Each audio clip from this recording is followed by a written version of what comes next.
اور جو کھیتی اور مویشی اللہ نے پیدا کیے تھے، سورۃ الانعام ہے نا، تو انعام کا ذکر ہے اب کہ اہل عرب نے کس طرح ان مویشیوں کے بارے میں غلط عقائد اختیار کر رکھے تھے. اور جو کھیتی اور مویشی اللہ نے پیدا کیے تھے، ان لوگوں نے ان چیزوں میں اللہ کے سوا دوسروں کا بھی حصہ مقرر کر دیا، یعنی غیر اللہ کے نام پر ان کو وقف کر دیا، اور اپنے گمان باطل سے یوں کہتے ہیں یہ حصہ تو اللہ کا ہے اور یہ ہمارے شریکوں کا ہے، یعنی کچھ فی سبیل اللہ اور کچھ بتوں کی نظر. اب جو حصہ ان کے شریکوں کا ہوتا یعنی بتوں کا ہوتا، وہ اللہ کے حصے میں شامل نہ ہو سکتا تھا، کیونکہ وہ ان کے اپنے درمیان تقسیم ہوتا تھا اور اللہ کے نام پر غریبوں میں تقسیم ہوتا. تو کبھی ایسا ہوتا کہ اللہ کے نام والے حصے میں کوئی کمی ہوتی تو وہ اس کو پورا نہیں کرتے تھے، لیکن اگر بتوں کے حصے میں کوئی کمی ہوتی، پیداوار ناقص ہوتی یا کوئی جانور مر جاتے، تو اس صورت میں اللہ کے حصے میں سے لے کے اس کمی کو پورا کر لیتے، یعنی غریبوں کا حصہ بھی اپنی طرف کھینچ لیتے.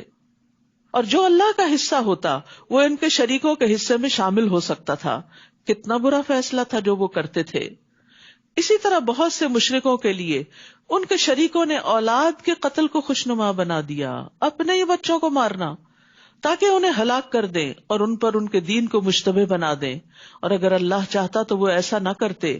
لہٰذا انہیں جانے دیجیے اور اس افتراء کو بھی جس میں وہ لگے ہوئے ہیں، یعنی جھوٹی باتیں گھڑ کر اللہ کے نام پر لوگوں سے بیان کرتے ہیں یا پھر غلط عقائد کو اختیار کر کے اپنے آپ کو جسٹیفائی کرتے ہیں، درست سمجھتے ہیں. کہتے ہیں کہ اس قسم کے مویشی اور کھیتی ممنوع ہیں، یہ وقف ہیں، انہیں ان کے گمان کے مطابق وہی کھا سکتا ہے جسے وہ چاہیں، یعنی اللہ نے جو چیزیں سب کے لیے حلال کی وہ انہوں نے حرام کر دی اور حلال حرام کو اپنے ہاتھ میں لے لیا کہ جس کو ہم چاہیں گے دیں گے. اور کچھ مویشی ہیں جن کی پشتیں حرام ہیں، ان پہ کوئی سوار نہیں ہو سکتا، بوجھ نہیں لاد سکتا. اور کچھ مویشی ایسے ہیں جن پر وہ ذبح کے وقت اللہ کا نام نہیں لیتے، حالانکہ پیدا ان مویشیوں کو کس نے کیا؟ اللہ نے کیا. اور یہ سب قانون اور دین انہوں نے اپنے ہاتھ میں لے رکھا تھا. یہ سب کچھ اللہ پر افطرا ہے اور اللہ ان قریب انہیں ان کی افطرا پردازیوں یعنی جھوٹ گھڑنے کا بدلہ دے دے گا. نیز وہ کہتے ہیں کہ ان اقسام کے جانوروں کے پیٹ میں جو بچہ ہے وہ صرف ہمارے مردوں پہ حلال ہے، خود سے خود، اور ہماری عورتوں پر حرام ہے. بیچاری عورتیں ہر دور میں محروم رہی. البتہ اگر وہ بچہ مردہ ہو تو مرد عورت سب کھا سکتے ہیں. جو کچھ یہ کہتے ہیں اللہ انہیں اس کی سزا ضرور دے گا، وہ یقیناً دانا اور ہر چیز کا علم رکھنے والا ہے. جن لوگوں نے لا علمی اور حماقت کی بنا پر اپنی اولاد کو مار ڈالا اور اللہ پر جھوٹ باندھتے ہوئے اس رزق کو حرام قرار دیا جو اللہ نے انہیں عطا کیا تھا، یہ ایسے گمراہ ہیں جو راہ راست پر نہیں آ سکتے. یعنی جب انسان بڑے بڑے گناہ کرتا ہے نا تو اس کا دل سخت ہو جاتا ہے. جو اپنی اولاد کو مار ڈالے اور جو اللہ کے دیے ہوئے رزق کو اپنی مرضی سے حلال حرام کر دے، پھر وہ ہدایت پہ کیسے آ سکتا ہے جب اس نے قانون اپنے ہاتھ میں لے لیا ہو کہ میرا بچہ ہے میں جو چاہوں کروں. نہیں، یہ اللہ کی امانت ہے تمہارے پاس، تمہارا اختیار نہیں کہ تم اسے قتل کرو. تو یاد رکھیے خود ساختہ طریقوں سے اللہ کو راضی نہیں کیا جا سکتا. اپنے من گھڑت طریقوں کو دین کہنا دین نہیں ہوتا. یعنی بعض لوگ جیسے بدعات کرتے ہیں، بدعت کیا ہوتی ہے کہ جو چیز نہ قرآن میں ہے، نہ سنت میں ہے، نہ سیرت میں، نبی صلی اللہ علیہ وسلم یا صحابہ نے کبھی وہ کام کیا ہی نہیں، بعد کی جنریشنز میں خود بخود انہوں نے اس چیز کو اپنے لیے دین کا حصہ بنا لیا. تو ایسی چیزوں سے اللہ کو راضی نہیں کر سکتے کہ اللہ نے مطالبہ ہی نہیں کیا اس کام کے کرنے کا. تو کوئی اپنے اوپر خود سے خود پابندیاں لگا رہا ہے اور اس کو دین بنا رہا ہے تو یہ دین نہیں، کیونکہ اس سے اللہ کی رضا نہیں ناراضگی آتی ہے. بظاہر یوں لگتا ہے کہ وہ اپنے آپ کو تھکاتے ہیں کہ شاید ہم اللہ کو خوش کر رہے ہیں، حالانکہ اس کے برعکس اس محنت سے اللہ کا غضب حاصل کرتے ہیں. تو یاد رکھیے کسی بھی چیز کو جب آپ دین، ثواب، عبادت سمجھ کے کریں تو پہلے یہ دیکھ لیں کہ کیا اس کو اللہ سبحانہ تعالیٰ نے یا اس کے رسول صلی اللہ علیہ وسلم نے اوتھینٹیکیٹ کیا ہے، اس کو عبادت کہا بھی ہے یا خود سے خود بنا لیا. پھر فرمایا وَهُوَ الَّذِي أَنشَأَ جَنَّاتٍ مَعْرُوشَاتٍ وَغَيْرَ مَعْرُوشَاتٍ، وہی تو ہے جس نے دونوں طرح کے باغات پیدا کیے، ایک وہ جن کی بیلیں چھتریوں پر چڑھائی جاتی ہیں، دوسرے وہ درخت جو خود اپنے تنے پر کھڑے ہوتے ہیں، ان کی بیل نہیں ہوتی جو چھتریوں پہ چڑھائی جائے. نیز کھجوریں اور کھیتیاں پیدا کی جن سے کئی طرح کے معقولات حاصل ہوتے ہیں. نیز اس نے زیتون اور انار پیدا کیے، ان دو پھلوں کا خاص طور پر ذکر ہے قرآن میں، بہت ہی نیوٹریشس ہیں، فائدہ مند ہیں، جن کے پھل اور مزہ ملتے جلتے بھی ہوتے ہیں اور مختلف بھی. ایسے پھل جو ہیں یہ غذا بھی ہوتے ہیں اور ان میں علاج بھی ہوتے ہیں. جب یہ درخت پھل لائیں تو ان سے خود بھی کھاؤ اور فصل اٹھاتے وقت ان میں سے اللہ کا حق بھی ادا کرو اور بے جا خرچ نہ کرو. یعنی جب اللہ تعالیٰ تمہیں مال دے، تمہارے پاس ڈھیروں باغات ہو، کیونکہ باغات والوں کی آمدنی بہت ہوتی ہے، تو انہیں کس بات کا پابند کیا گیا کہ وہ یہ ساری آمدنی اپنے اوپر ہی نہ لگا لیں، بلکہ اس میں سے اللہ کے بندوں پر بھی خرچ کریں، وہ مقرر حصہ ادا کریں جو زکوٰۃ کے علاوہ عشر وغیرہ کی شکل میں ہے، اور بے جا خرچ نہ کریں، کیونکہ اللہ اسراف کرنے والوں کو پسند نہیں کرتا. ہوتا یہ ہے کہ جب مال زیادہ آتا ہے تو فضول خرچیاں بھی بڑھ جاتی. جن کے پاس کم ہوتا ہے وہ بس ضرورت کی جگہوں پہ خرچ کرتے ہیں، ایکسٹرا خرچ نہیں کرتے. لیکن جب زیادہ آتا ہے تو پھر انسان کبھی ضرورت کا اور کبھی ضرورت سے زیادہ بھی بس پھینکتا چلا جاتا ہے دولت. زہری کہتے ہیں اس کا مطلب ہے کہ اللہ تعالیٰ کی نافرمانی کے کام میں خرچ نہ کرو. تو اسراف کیا ہے؟ ایسی جگہ خرچ کرنا جس سے اللہ ناراض ہوتا ہو. مثلا ایسا لباس بنانا یا اتنا قیمتی لباس بنا لینا کہ انسان حقداروں کا حق ہی بھول جائے اور سارا مال اپنے اوپر ہی خرچ کر ڈالے. شادی کے دن لاکھوں کا صرف ایک جوڑا بنا کے سارا مال اپنے اوپر ہی ڈال لینا، یہ اسراف کی بدترین قسم ہے. ابن ابی حاتم روایت کرتے ہیں کہ اگر ابو قبیس پہاڑ سونے کا ہوتا اور کوئی آدمی اللہ کی اطاعت کے کاموں میں یہ سارا پہاڑ خرچ کر دیتا تو یہ فضول خرچی نہ ہوتی. یعنی دین کے کاموں میں، لوگوں کی خدمت میں، خیر اور بھلائی کے کاموں میں جتنا کھلا خرچ کر سکے کرتے چلے جائیں، یہ فضول خرچی نہیں ہے. یعنی زیادہ خرچ کرنا فضول خرچی نہیں، اللہ کی نافرمانی اور ناپسندیدہ کاموں میں خرچ کرنا اسراف ہے. کیونکہ بہت سے لوگوں کو یہ سمجھ نہیں آتی کہ اسراف ہے کیا. اور اگر کوئی ایک درہم اللہ کی نافرمانی کے کام میں خرچ کرتا ہے تو وہ فضول خرچی ہی کرتا. فضول گیا نا اس کا مال، کہ اس مال کے ذریعے اس نے اللہ کا غضب حاصل کیا. پھر اسی طرح کھانے پینے میں اسراف جو ہے یہ عقل اور بدن کے لیے نقصان دہ ہے. یہ بھی کھا لیں، یہ بھی کھا لیں، وہ بھی کھا لیں. اور اب آپ دیکھیں کہ بہت سی چیزیں ایک بزنس بن گئی ہیں، تو انسان بعض اوقات جا کے ٹیمپٹ ہو جاتا ہے، اتنا کچھ خرید لیتا ہے جو اس نے نہ کھانا نہ پینا نہ استعمال کرنا. اور چائے کی یہ قسم بھی بڑی اچھی، یہ بھی لے لیتے، وہ بھی لے لیتے، یہ فلاں چیز یہ جوس بہت اچھا ہی فلاں. پھر کھانے والے تو آپ ایک دو ہی ہوتے ہیں نا گھروں میں، کوئی بڑے فیملی سب رہی نہیں، تو پھر آپ سب کو پتا نہیں کیا ہوتا ہے، ایکسپائرڈ، وہ بن میں جا رہا ہے، وہ بن میں جا رہا ہے، وہ نالی میں جا رہا ہے. یہ سب فضول خرچی ہے. پہلے آپ دیکھیں کہ آپ کی ضرورت کیا ہے اور کیا آپ اسے استعمال بھی کر سکیں گے تو ضرور لیں. فائدے کی چیز ہے، کھاؤ پیو. لیکن اگر استعمال نہیں کرنا اور پھر بن میں پھینکنا تو اس پہ پوچھو گی. اللہ تعالیٰ فرماتے ہیں کلوا واشربوا ولا تسرفوا انہ لا يحب المسرفین. کھاؤ پیو اور حد سے نہ گزرو، بے شک وہ حد سے گزرنے والوں سے محبت نہیں کرتا. حد سے گزرنے والے کون ہیں؟ جو فخر اور مباحات اور دکھاوے کے لیے کرتے ہیں، جو اپنی دھاک جماتے ہیں قیمتی قیمتی چیزیں خرید کر. حیثیت نہیں، پھر بھی مانگے تانگے یا مشکل سے پیسے جمع کر کے ایسے بیگز خریدنا جو ہزاروں میں ہوں. حالانکہ ایک معمولی کوالٹی کا بیگ جو ہے اس میں بھی انسان کی ضرورت پوری ہو سکتی، لیکن چونکہ وہ اسٹیٹس سمبل ہے اس لیے اس پہ خرچ کرنا اور کسی غریب مسکین کے ایک وقت کے کھانے کے لیے صدقہ دینے کو تیار نہ ہونا، یہ پھر اسراف میں آ جاتا ہے. ثمانیۃ ازواج، کل 8 جوڑے ہیں. عربی میں ازواج کا لفظ زوج کی جمع ہے، کپل کے لیے بھی استعمال ہوتا ہے اور کپل میں سے ہر ایک کے لیے الگ بھی استعمال ہوتا ہے. تو 8 جوڑے سے مراد 16 ٹوٹل نہیں ہے، 8 ہی ہیں. تو زوج الگ الگ اسپاؤس کے لیے بھی استعمال ہوتا ہے. بھیڑ کے 2، بکری کے 2، یعنی نر اور مادہ. آپ ان سے پوچھئے کیا اللہ نے دونوں نر حرام کیے ہیں یا دونوں مادائیں یا وہ بچے جو ان کے پیٹ میں ہوتے ہیں؟ اگر تم سچے ہو تو مجھے علم کی کوئی بات بتاؤ، کوئی دلیل دو. نیز اونٹ کی جنس سے 2 اور گائے کے 2 جوڑے ہیں. آپ ان سے پوچھئے کیا اللہ نے ان دونوں نر کو حرام کیا یا دونوں مادہ کو، یا ان بچوں کو جو ان ماداؤں کے پیٹ میں ہوتے ہیں؟ جب اللہ نے ایسا تاکیدی حکم دیا تھا تو کیا تم اس وقت موجود تھے؟ پھر اس شخص سے بڑھ کر ظالم اور کون ہے جو اللہ پر جھوٹ باندھے تاکہ لوگوں کو علم کے بغیر گمراہ کرتا پھرے. یہ بہت بڑے ظلم کی بات ہے، بہت بڑا جرم ہے کہ علم کے بغیر کسی کو کچھ بتانا. اگر کوئی آپ سے مسئلہ پوچھتا ہے، جی آپ کورس کر رہی ہیں, آپ دورہ قرآن میں جاتی ہیں, تو مجھے اس مسئلے کا جواب دیں. اگر پتا ہے تو جتنا پتا ہے اتنا بتا دیں, نہیں پتا تو معلوم کریں, ریسرچ کریں, جانیں, اہل علم سے پوچھیں اور پھر بتائیں, کیونکہ بغیر علم کے لوگوں کو فتوے دینا بہت بڑا جرم ہے, اس سے لوگ گمراہ ہوتے ہیں. اللہ یقیناً ایسے ظالموں کو سیدھی راہ نہیں دکھاتا. آپ ان سے کہہ دیجئے کہ جو وحی میری طرف آئی ہے اس میں تو کوئی ایسی چیز نہیں پاتا جو کھانے والے پر حرام کی گئی ہو, یعنی جن کو تم لوگوں نے حرام کیا یہ اس کی طرف اشارہ ہے, الا یہ کہ وہ مردار ہو یا بہایا ہوا خون ہو یا خنزیر کا گوشت ہو کیونکہ وہ ناپاک ہے, یا فسق ہو کہ وہ چیز اللہ کے سوا کسی اور کے نام سے مشہور کر دی گئی ہو, یعنی غیر اللہ کے نام پر قربان کی گئی ہو. ہاں, جو شخص لاچار ہو جائے اس حال میں کہ نہ تو وہ اللہ کے قانون کا باغی ہو اور نہ ضرورت سے زیادہ کھانے والا ہو, تو اسے معاف ہے, کیونکہ آپ کا رب بخش دینے والا اور رحم کرنے والا ہے.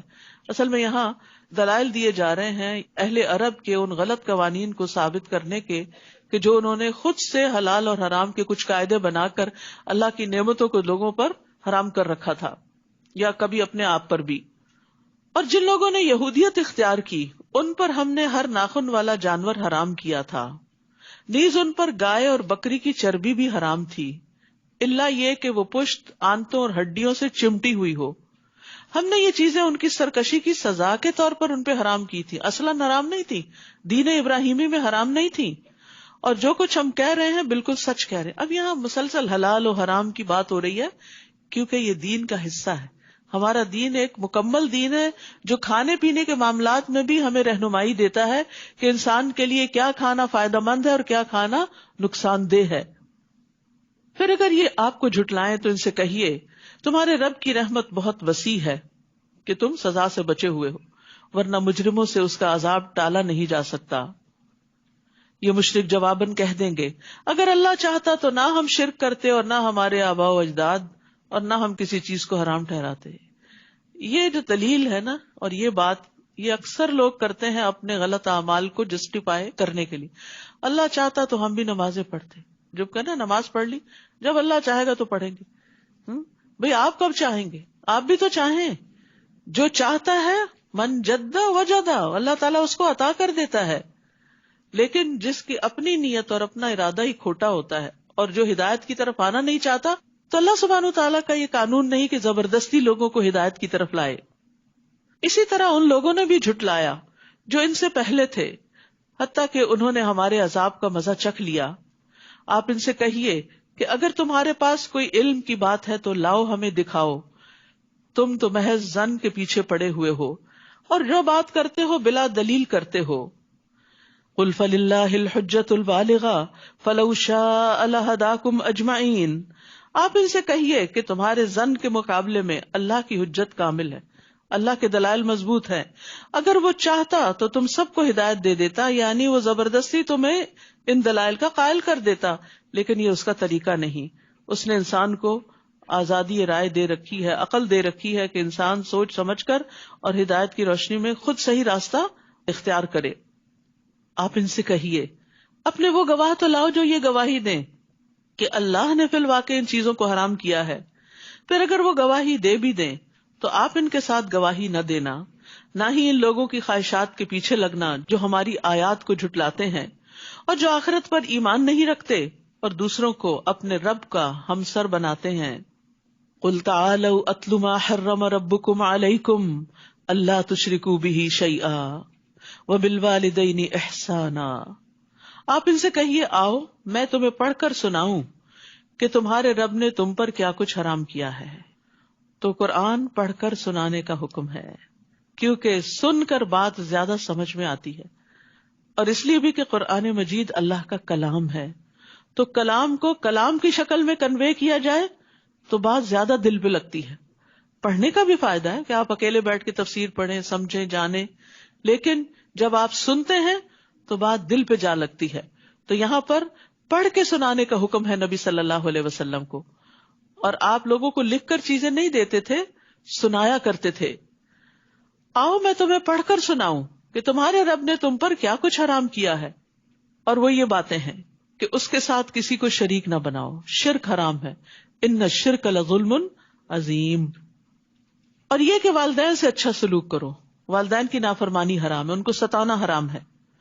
اور یہ کہ مفلسی کے ڈر سے اپنی اولاد کو قتل نہ کرو کہ ہم انہیں کہاں سے کھلائیں گے. اللہ رزق کے راستے کھولنے والا ہے، کیونکہ ہم ہی تمہیں رزق دیتے ہیں تو ان کو بھی ضرور دیں گے. مایوس کیوں ہوتے ہو؟ اور یہ کہ بے حیائی کی باتوں کے قریب بھی نہ جاؤ، فحش باتوں کے قریب بھی نہ جاؤ، گالی گلوچ، گھٹیا مذاق، ننگی باتیں، خواہ یہ کھلی ہوں یا چھپی ہوں. یعنی کسی پرائیویٹ گیدرنگ میں کرو یا پبلکلی کرو، دونوں طرح منع ہے. سب کے سامنے کرو یا چھپ کے کرو. اور یہ کہ جس جان کے مارنے کو اللہ نے حرام کیا ہے اسے قتل نہ کرو. اولاد کے قتل کو الگ طور پہ بیان کیا واضح کرنے کے لیے، اور پھر عمومی طور پر الا یہ کہ حق کے ساتھ ہو، جیسے قصاص وغیرہ میں. یہ وہ باتیں ہیں جن کا اللہ نے تمہیں تاکیدن حکم دیا ہے. وصاکم بہ، وصیت ہوتی ہے تاکیدی حکم، اس کی تاکید ہے، لازماً یہ حکم ماننے ہوں گے، شاید کہ تم عقل سے کام لو. تو یاد رکھیے کہ حلال و حرام کے بارے میں جاننا بہت ضروری ہے. اسی لیے اللہ تعالیٰ نے نبی صلی اللہ علیہ وسلم کو حکم دیا کہ وہ ساری مخلوق کو اس آیت کی تلاوت کی سماعت کی دعوت دیں جس میں اللہ نے کچھ چیزیں حرام ٹھہرائیں. اور آپ صلی اللہ علیہ وسلم کے بعد علماء پر بھی یہ بات لازم ہے کہ وہ لوگوں کو تبلیغ کریں اور ان کو واضح کریں کہ اللہ نے ان کے لیے کیا حلال کیا، کیا حرام کیا ہے. اور یاد رکھیے حلال و حرام کی وضاحت عقل کی بنا پہ نہیں ہوتی، قرآن و سنت کی روح سے ہوتی ہے. رسول اللہ صلی اللہ علیہ وسلم نے فرمایا، جان لو ان قریب ایسا وقت آنے والا ہے کہ کسی شخص کو میری کوئی حدیث پہنچے گی اور وہ تکیہ لگائے ہوئے اپنی مسند پہ بیٹھا ہوگا، کاؤچ پر، کہے گا ہمارے اور تمہارے درمیان اللہ کی کتاب کافی، بس جو قرآن میں وہ کافی ہے، بس ہم جو کچھ اس میں حلال پائیں گے اسے حلال سمجھیں گے اور جو حرام پائیں گے اسے حرام سمجھیں گے. جبکہ حقیقت کیا ہے کہ جسے اللہ کے رسول نے حرام کیا وہ بھی اسی طرح حرام ہے جسے اللہ نے حرام کیا. تو حرام صرف قرآن سے نہیں پتہ چلتا، حرام سنت رسول صلی اللہ علیہ وسلم سے بھی پتہ چلتا ہے. اور کیا باتیں جن کا تاکیدی حکم ہے؟ وَلَا تَقْرَبُوا مَالَ الْيَتِيمِ إِلَّا بِالَّتِي هِيَ أَحْسَنُ حَتَّى يَبْلُغَ أَشُدَّهُ. نیز یہ کہ یتیم کے مال کے قریب بھی نہ جاؤ. بھائی فوت ہو گیا ہے، اس کی بہت سی پراپرٹی ہے، وہ اب یتیموں کا مال ہے، تمہارا حق نہیں ہے اس پہ کہ تم بھائی ہو. اگر ماں باپ زندہ ہے تو کچھ ان کو جائے گا، باقی یتیم بچوں کے لیے، مگر ایسے طریقے سے جو اس کے حق میں بہتر ہو، یعنی یتیم کے حق میں، تاکہ وہ عقل کی پختگی کو پہنچ جائے، میچور ہو جائے، اپنے مال کی حفاظت کر سکے، اسے انویسٹ کر سکے، اس سے بزنس کر سکے، اسے صحیح جگہ پر استعمال کر سکے، نہ کہ ضائع کر بیٹھے. اور یہ کہ ناپ اور تول انصاف کے ساتھ پورا کرو. ہم کسی کو اس کی مقدور سے زیادہ تکلیف نہیں دیتے، اس کی وسعت سے بڑھ کے اس پہ بوجھ نہیں ڈالتے. اور یہ کہ جب کچھ کہو تو انصاف سے کہو، کسی کی طرفداری نہ کرو اگر وہ غلط ہے، خواہ وہ بات تمہارے کسی قریبی سے تعلق کیوں نہ رکھتی ہو، تمہارا دوست ہی کیوں نہ ہو، تمہارے والدین ہی کیوں نہ ہو، تمہارے بہن بھائی کیوں نہ ہو. اگر وہ غلط ہے تو انہیں غلط ہی کہو. اور یہ کہ اللہ کے عہد کو پورا کرو. تم نے اللہ کا نام لے کے کوئی کمٹمنٹ کی یا اللہ نے جو احکامات تمہیں دیے اور تم نے ان کو ماننے کا وعدہ کیا، یہ باتیں ہیں جن کا اللہ نے تمہیں حکم دیا ہے، شاید کہ تم نصیحت قبول کرو. وَأَنَّ هَذَا صِرَاطِي مُسْتَقِيمًا، اور بلا شبہ یہی میری سیدھی راہ ہے، لہٰذا اسی پر چلتے جاؤ. یعنی ان احکامات پر عمل کرنے والے ہی سیدھے راستے پر ہیں، اسلام کے راستے پر ہیں.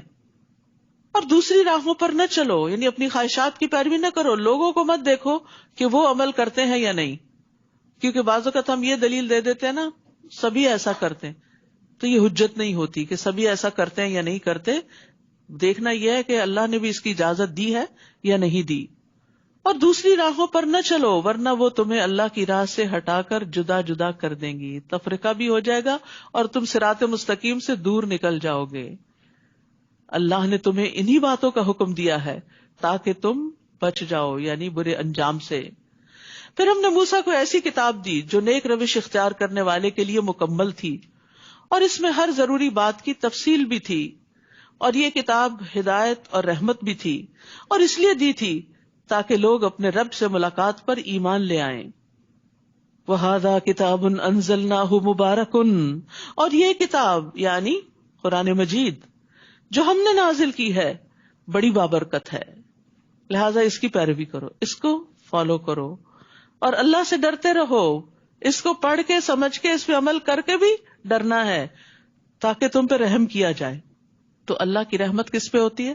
اللہ سے ڈرنے والوں پر. تو یاد رکھیے قرآن میں ہر خیر کی تعلیم اور ہر شر سے بچاؤ کا طریقہ بتایا گیا ہے. یعنی اس کے پڑھنے سے ایسی برکات جاری ہوتی ہیں کہ کسی بھی خیر کی چیز سے انسان محروم نہیں رہتا، اور کوئی ایسا شر نہیں جس سے اس کتاب میں نہ ڈرایا گیا ہو. تو اس لیے جب انسان اس کی پیروی کرتا ہے تو شر سے محفوظ ہو جاتا ہے. قرآن کی بدولت گھروں میں بھی برکتیں اترتی ہیں. ابو ہریرہ کہا کرتے تھے بے شک قرآن پڑھنے کی وجہ سے گھر اپنے رہنے والوں کے لیے کشادہ ہو جاتا ہے، یعنی دلوں میں وسعت آ جاتی، ایک دوسرے کو برداشت کرنے کی توفیق ہو جاتی ہے. اس میں فرشتے حاضر ہوتے ہیں، یعنی جب تلاوت کرتا ہے انسان، پڑھتا ہے، سمجھتا ہے، تو فرشتے آتے ہیں. شیاطین اس گھر کو چھوڑ دیتے ہیں کیونکہ ان کو یہ سب کچھ بہت برا لگتا ہے. اس گھر کی خیر و برکت بڑھ جاتی ہے. اور قرآن نہ پڑھنے کی وجہ سے گھر اپنے رہنے والوں کے لیے تنگ ہو جاتے ہیں، خواہ بڑے بڑے مینشنز ہی کیوں نہ ہوں. فرشتے اس کو چھوڑ دیتے ہیں، وہ کس چیز پہ آئے، کوئی نیکی کا کام تو ہو نہیں رہا. شیاطین اس میں بسیرا کر لیتے ہیں اور اس کی خیر و برکت کم ہو جاتی ہے. تو اکیلے مل بیٹھ کے گھر والے جیسے بھی ہو، تلاوت ہو، تفسیر ہو، پڑھنا، سننا، علم کی مجلس قائم کرنا، یعنی گھروں کے اندر خود بھی ہمسایوں کو اکٹھا کر کے، اپنے بلڈنگ والوں کو، اپنے آس پاس والوں کو، اپنے دوستوں کو، چاہے مل کے کھانا بھی کھا لیں لیکن کچھ قرآن کا حصہ بھی پڑھے، سمجھے، غور و فکر کرے. کیونکہ دعوتیں ہوتی ہیں لیکن ان میں صرف دنیا کی باتیں، کپڑوں کی باتیں، کھانوں کی ریسیپیز، بزنس کے طریقے شیئر کیے جاتے ہیں، لیکن آخرت کی بزنس کی بات نہیں ہوتی. تو اسی لیے پھر کیا ہوتا ہے کہ برکت نہیں ہوتی.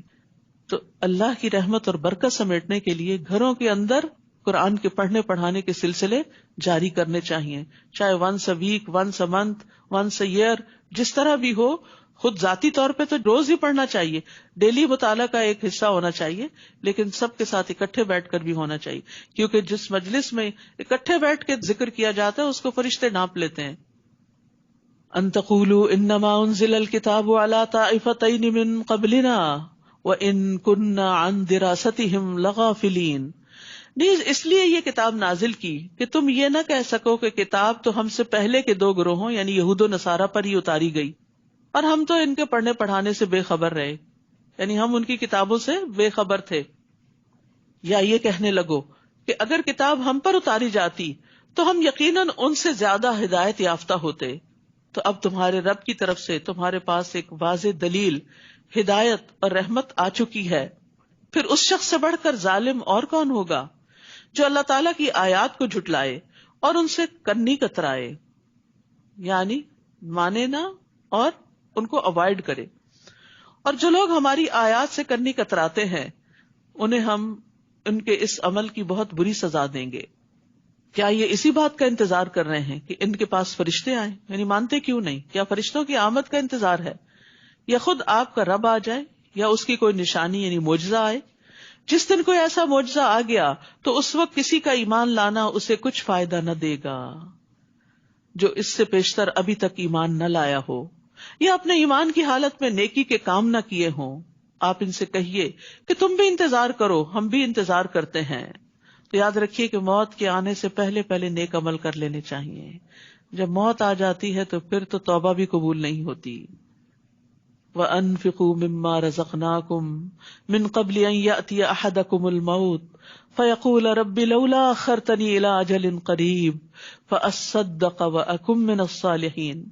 اور اس میں سے خرچ کرو جو ہم نے تمہیں دیا ہے اس سے پہلے کہ تم میں سے کسی کو موت آ جائے، پھر وہ کہے کہ اے میرے رب تو نے مجھے قریبی مدت تک مہلت کیوں نہ دی کہ میں صدقہ کرتا اور نیک لوگوں میں ہو جاتا.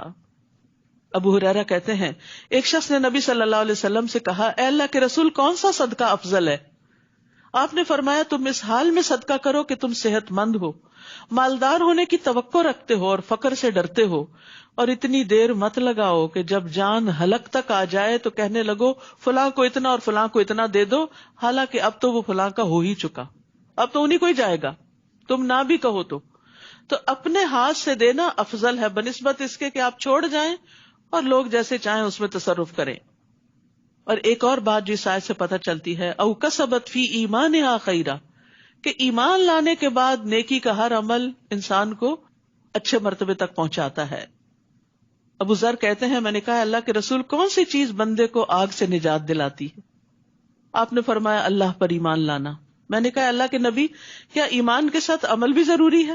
یہ ہمارے سوالوں کا جواب ہے. اب آپ نے فرمایا اللہ نے اسے جو رزق عطا کیا اس میں سے خرچ کرے. پہلا عمل کیا بتایا؟ صدقہ کرے. میں نے کہا اللہ کے رسول اگر وہ فقیر ہو اور اس کے پاس دینے کی کوئی چیز نہ ہو؟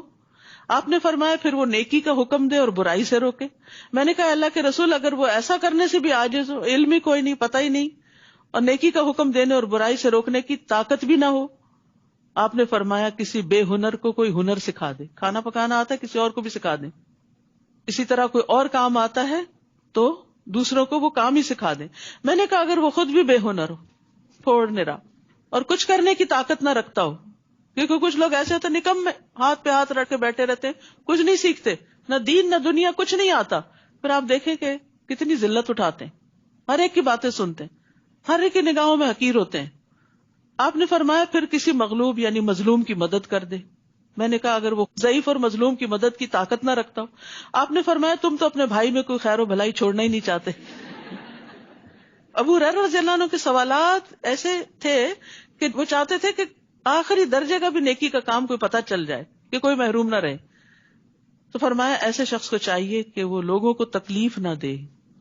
کچھ نہیں کر سکتے تو پھر تکلیف بھی نہ دو. تو میں نے کہا اللہ کے رسول جب کوئی شخص یہ عمل کرے گا تو جنت میں داخل ہو جائے گا؟ آپ نے فرمایا جو بھی مسلمان ان خصلتوں میں سے کسی خصلت پہ عمل کرے گا وہ خصلت اس کا ہاتھ پکڑے گی حتیٰ کہ جنت میں داخل کرا دے گی. یعنی نیکی کے کسی نہ کسی کام میں ایکسپرٹ ہوں، آگے بڑھیں کہ وہ کام ریپیٹڈلی کرتے چلے جائیں حتیٰ کہ وہ آپ کی پہچان بن جائے. جب لوگ فوت ہوتے ہیں نا تو پھر جو گواہیاں آتی ہیں فلاں بڑا ہی سخی تھا، بڑے کھلے دل والا تھا، بڑی لوگوں کی مدد کرتا تھا.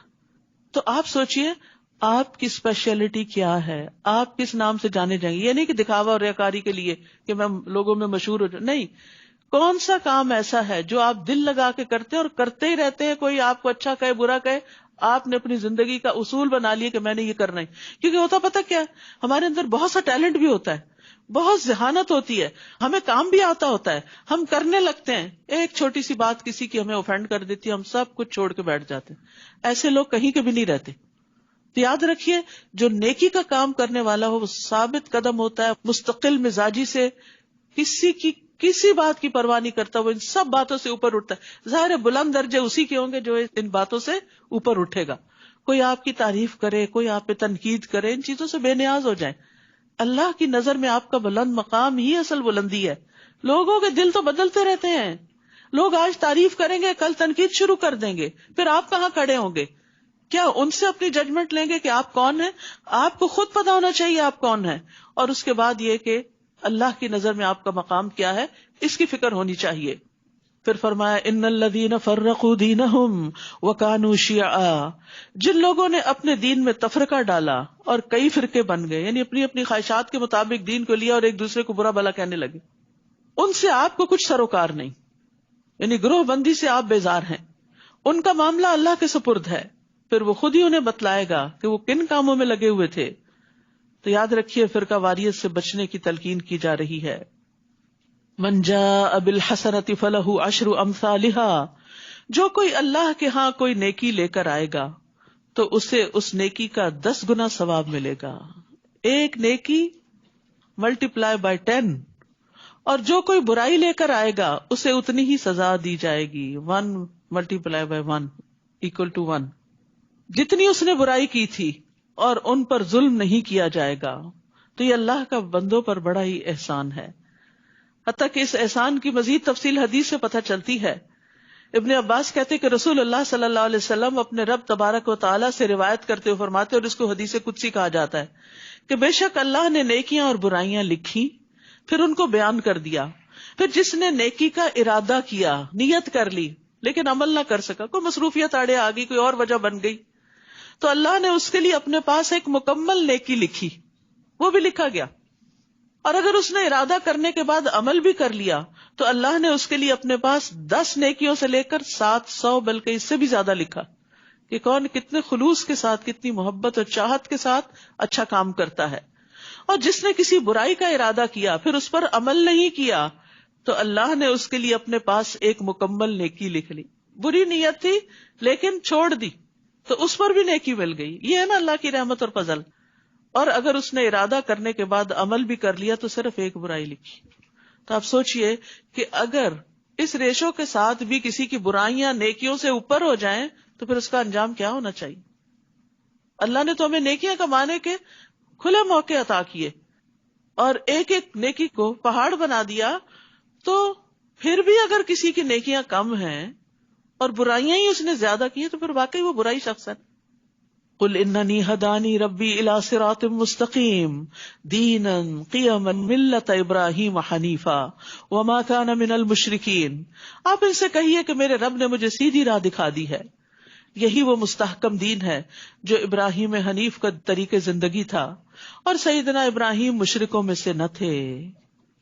قل ان صلاتی ونسکی ومحیای ومماتی للہ رب العالمین. آپ ان سے کہہ دیجئے میری نماز, میری قربانی, میری زندگی اور میری موت سب کچھ اللہ رب العالمین کے لیے ہے.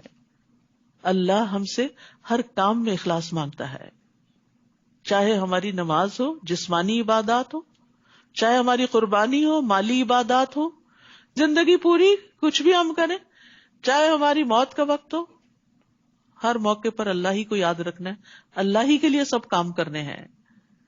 تو نیک اعمال پر مبنی زندگی ہو اور ایمان پر خاتمہ ہو, اس کی دعا کرنی چاہیے, اس کی تمنا رکھنی چاہیے کہ زندگی میں بھی اچھے اچھے کام کروں اور موت کے وقت بھی اللہ کو راضی کر کے جاؤں.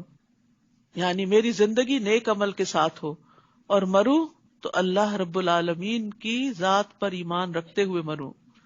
لا شریک لہ وبذالک امرت وانا اول المسلمین. جس کا کوئی شریک نہیں, مجھے اسی بات کا حکم دیا گیا اور میں سب سے پہلے اللہ کا فرما بردار بنتا ہوں. آپ ان سے کہیے کیا میں اللہ کے علاوہ کوئی اور رب تلاش کروں؟ حالانکہ وہ ہر چیز کا رب ہے. رب کون ہوتا ہے؟ خالق, مالک, مدبر, رازق, معبود. اور جو شخص بھی کوئی برا کام کرے گا تو اس کا بوجھ اسی پر ہوگا, اپنے کیے کو خود ہی بھگتنا ہوگا. کوئی شخص کسی دوسرے کا بوجھ نہ اٹھائے گا. پھر تمہیں اپنے رب کے ہاں لوٹ کر جانا ہے اور جن باتوں میں تم اختلاف کرتے ہو وہ سب کچھ تمہیں بتا دے گا. وہی تو ہے جس نے تمہیں زمین میں نائب بنایا اور ایک کے مقابلے میں دوسرے کے درجے بلند کیے, یعنی بندوں میں فرق رکھا, تاکہ جو کچھ اس نے تمہیں دے رکھا ہے اسی میں تمہاری آزمائش کرے. بلا شبہ آپ کا رب سزا دینے میں دیر نہیں لگاتا اور ساتھ ہی ساتھ وہ یقیناً بخشنے والا اور مہربان بھی ہے.